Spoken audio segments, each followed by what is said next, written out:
Hello dear students, electromagnetic theory में जो अपना नेक्स्ट टॉपिक है वो है गाउस लॉ। गाउस लॉ जो है आपका किसी भी इलेक्ट्रिक फील्ड में यदि कोई हम इमेजिनरी क्लोज सरफेस लें तो उसमें से जो आउट होने वाला इलेक्ट्रिक फ्लक्स है, इलेक्ट्रिक फ्लक्स फाई, एंड जो आपका इसमें अवेलेबल टोटल चार्ज क्यू है ये उसमें रिलेशन बताता है, यानी कि phi and summation of Q I में क्या रिलेशन है वो बताता है गाउस लॉ। तो गाउस लॉ क्या होता है आपका?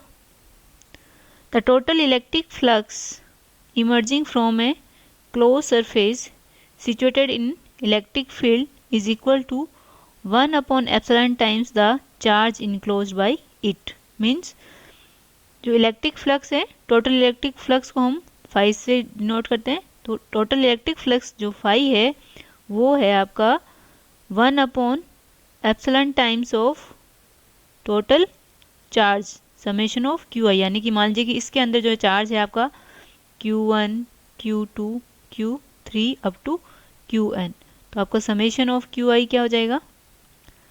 Q1 plus Q2 plus Q3 plus up to Qn।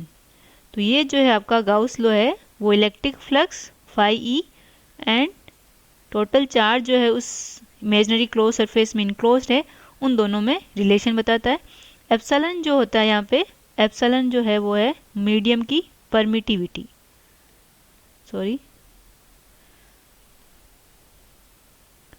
Permittivity है।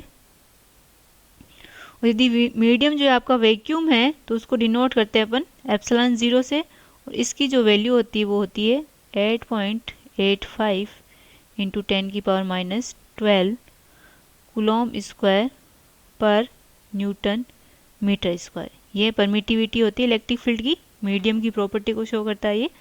तो ये आपका फ्लक्स होता है। अब हम देखते हैं कि गाउस लॉ का इंटीग्रल और डिफरेंशियल फॉर्म क्या है, उसको हम फाइंड आउट करते हैं। तो जो इलेक्ट्रिक फ्लक्स है फाई, तो फ्लक्स की हमने डेफिनेशन देखी थी सिंपली। फ्लक्स फाई क्या होता है?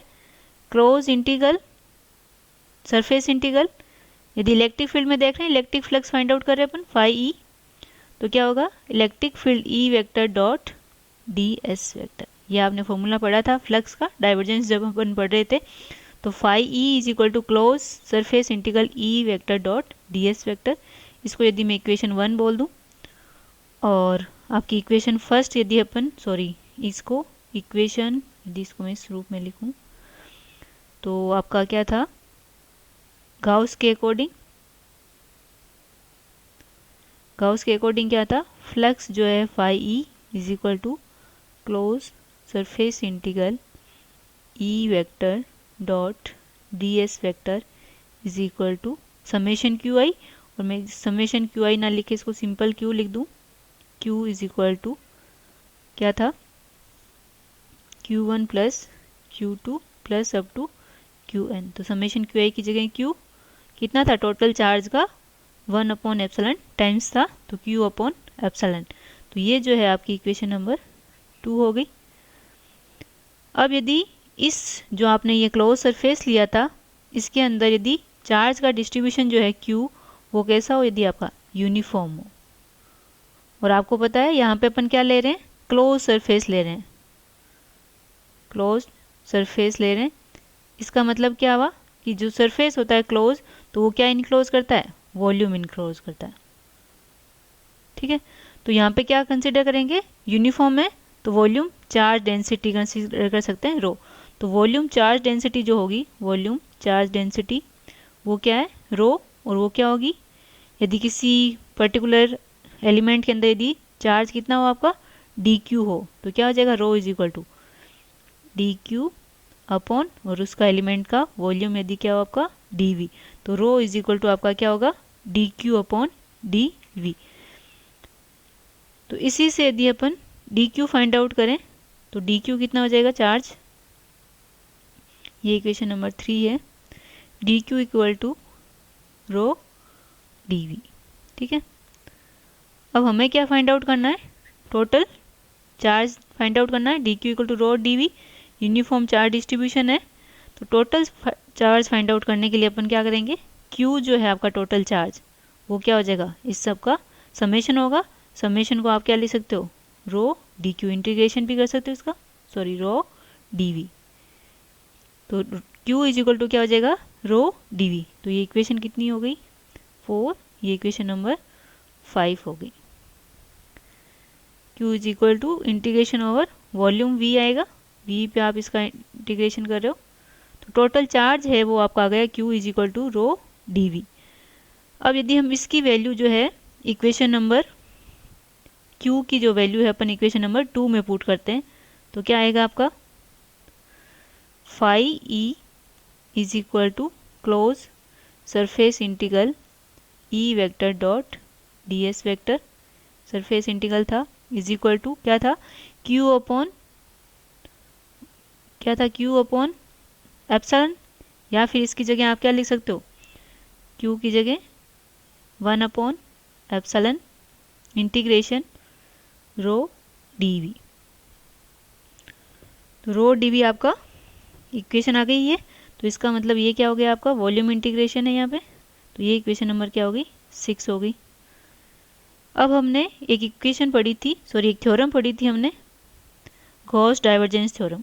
क्या पढ़ी थी, Gauss divergence theorem.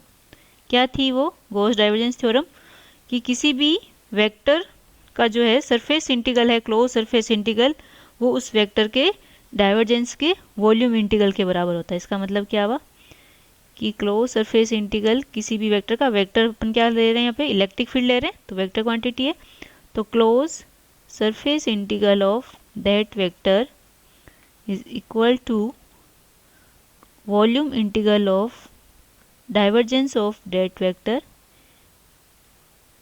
D V. ये आ जाएगी इक्वेशन। तो क्लोज सरफेस इंटीग्रल जो हुआ वो E vector dot D S equal to volume integral divergence of E D V हो गया। तो ये इक्वेशन नंबर 7 हो गई। इन दोनों इक्वेशन को यदि अपन कंपेयर करें, इस इक्वेशन को और इस इक्वेशन को, तो ये भी ई डॉट डी एस है, ये भी ई डॉट डी एस है, तो ये दोनों क्या होने चाहिए, इक्वल होने चाहिए। इक्वल होने चाहिए इसका मतलब क्या होगा, इंटीग्रेशन ओवर वॉल्यूम भी कंपेरिजन किसका करें, इक्वेशन 6 एंड इक्वेशन 7 का। तो क्या आएगा, volume integral of divergence of E D V is equal to 1 upon epsilon integration over volume V rho D V. तो देख लो दोनों तरफ क्या है, वॉल्यूम इंटीग्रल है, तो अपने पास क्या मिलेगा, देखो इंटीग्रेशन है दोनों तरफ, तो जो डाइवर्जेंस ऑफ ई है वो क्या आ जाएगा आपका, रो अपॉन एप्सिलॉन। तो ये जो है आपका फॉर्मेट इक्वेशन का, वो क्या कहलाता है आपका, differential form of Gauss law. और इंटीग्रल फॉर्मेट आपका कौन सा हो गया, जो आपने ये लिखा था, integration E dot D S is equal to Q upon epsilon. ये आपका इंटीग्रल फॉर्म हो गया, और ये आपका जो है डिफरेंशियल, ये आपकी इक्वेशन 6 जो है वो इंटीग्रल फॉर्म बता रही है, integral form of Gauss law.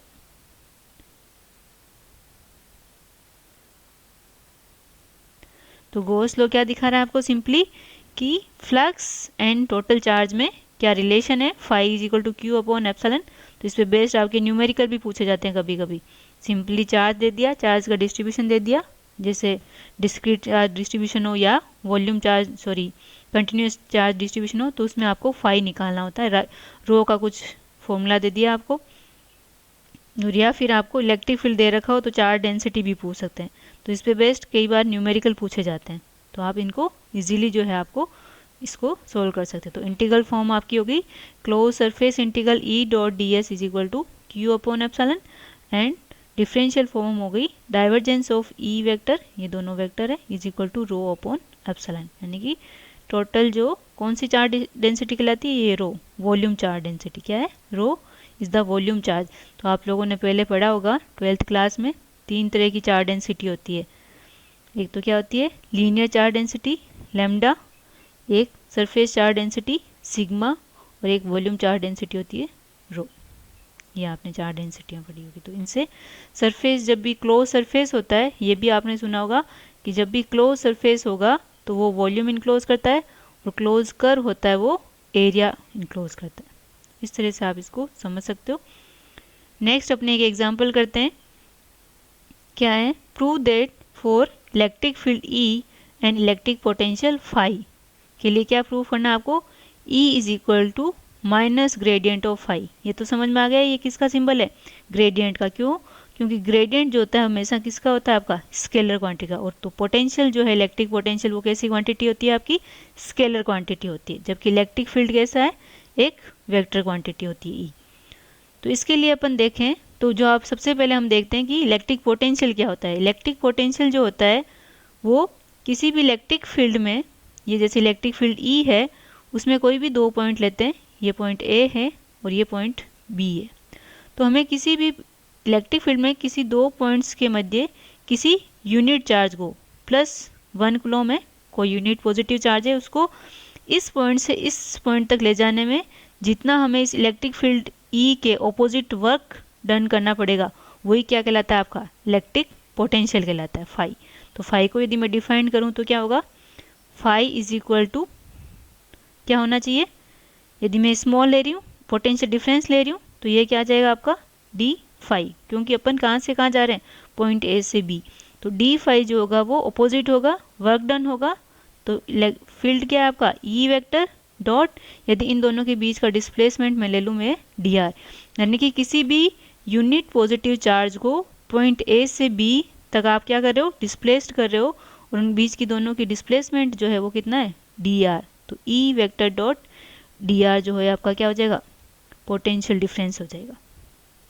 D phi is equal to minus E vector dot D R. अब आपको ग्रेडियंट की डेफिनेशन पता है कि ग्रेडियंट ऑफ फाई जो है क्या होता है आपका? D phi upon D R. और यदि मैं यहाँ से डी फाई लिखूँ तो मुझे क्या मिलेगा? ग्रेडियंट ऑफ फाई एक वेक्टर क्वांटिटी होती है, तो इसके साथ आएगा तो क्या हो जाएगा? Dot D R. तो D phi is equal to gradient of phi dot D R. अब यदि अपन दोनों इक्वेशन को कंपेयर करें, ये इक्वेशन 2 है और ये इक्वेशन यदि 1 है, तो यहाँ पे D phi is equal to क्या है? Minus E vector dot D R. और यहाँ पे क्या है? D phi is equal to gradient of phi dot D R, यानी कि जो आपका इलेक्ट्रिक फील्ड आया ई वेक्टर, वो क्या आया आपका? Minus of gradient of phi, या फिर इसको क्या लिख सकते हो? Minus grad of phi. तो ये आपका जो है electric field and electric potential के बीच में एक रिलेशन स्टेब्लिश्ड होता है, E equal to minus gradient of phi. तो इस पे बेस भी आपको न्यूमेरिकल हो गए। फाई एक स्केलर क्वांटिटी है, तो फाई जैसे आपको दे दिया कि है एक्स क्यूब वाई जेड, और आपसे पूछे इलेक्ट्रिक फील्ड E निकालो, तो इलेक्ट्रिक फील्ड E कैसे निकालोगे? सिंपली E जो होता है वो माइनस ग्रेडियंट ऑफ फाई होता है, और माइनस ग्रेडियंट क्या होता है आपका? Del over del X I cap plus del over del Y J cap plus del over del Z, sorry K cap, और फाई। फाई कितनी वैल्यू आपकी? X cube Y Z. तो इसमें यदि आप वैल्यू पुट करोगे तो क्या आ जाएगा? देखो minus del over del X इसका करना है, तो यहाँ पे कौन सा डिफरेंशिएशन है? पार्शियल। तो पार्शियल होगा तो x तो क्या रहेगा यहाँ पे? वेरिएबल, और y z क्या करेंगे? एक तरह से कांस्टेंट। तो y z as it is y z del over del x, तो 3x की पावर 3 है, तो क्या हो जाएगा? nx, x की पावर n जो होता है इसका डिफरेंशिएशन करते हो डेल ओवर डेल x, तो क्या आता है? n x की पावर n माइनस 1। तो यहाँ पे क्या आ जाएगा? 3x square, 3x square I cap plus del over del Y करना है, y का होगा तो y का क्या हो जाएगा? डिफरेंशिएशन 1। तो यहाँ पे क्या बचेगा? X cube Z J cap plus del over del Z कर रहे हो, जेड का 1, और ये क्या आ जाएगा? एक्स क्यूब वाई, ये कॉन्स्टेंट की तरह ट्रीट करेंगे तो के कैप। तो ये जो है आपका इलेक्ट्रिक फील्ड आ गया जब आपको क्या दे रखा हो? इलेक्ट्रिक पोटेंशियल दे रखा हो फाई। तो इस पे बेस्ड आपके न्यूमेरिकल्स पूछे जाते हैं। कोई कंपटीशन एग्जाम भी देते हो आप तो उसमें भी जनरली ये पूछा जाता है। तो ये आप इलेक्ट्रिक फील्ड जो है वो फाइंड आउट कर सकते हो इस तरह से।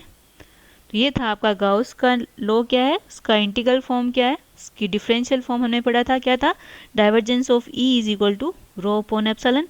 और एक हमने इलेक्ट्रिक पोटेंशियल और इलेक्ट्रिक फील्ड के बीच में एक रिलेशन देखा है, वो क्या है E is equal to minus gradient of phi. Thank you.